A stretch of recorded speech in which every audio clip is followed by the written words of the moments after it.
আমাদের দেশের অনেক মানুষের কিন্তু ধারণা যে ডিপ্রেশন কেবল যারা খুব দুঃখী মানুষ বা যারা জীবনে খুব বড় কোনো আঘাত পেয়েছে বা কোনো কষ্ট পেয়েছে তাদের মধ্যে বেশি হয়। এই ধারণাটা কিন্তু ভুল। আমরা ভাবি যে কারো হয়তো আহ, সঙ্গী ছিল দীর্ঘদিন, হঠাৎ করে মারা গেলেন, চাকরি চলে গেল বা চাকরি হচ্ছে না, পড়াশোনা হচ্ছে না বা পড়াশোনায় পিছিয়ে যাচ্ছেন, তাদের কেবল ডিপ্রেশন হয়। বিষয়টা আসলে এরকম না। হ্যাঁ, তাদের ক্ষেত্রে হওয়ার চান্সটা বেশি থাকে।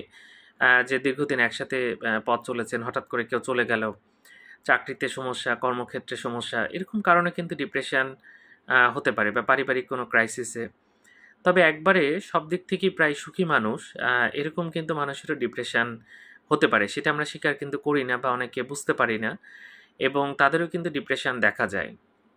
তো ডিপ্রেশন হলে এমন হয় যে কোনো কিছুই ভালো লাগে না, সবসময় মনমরা ভাব থাকে, কোনো কাজে উৎসাহ থাকে না, খাবার রুচি কখনো খুব বেড়ে যায়, কখনো আবার কমে যায়। এছাড়া ঘুমের পরিবর্তন হয়, খুব বেশি ঘুমায় অথবা খুব কম ঘুমায়, বা ঘুম আসতে চায় না।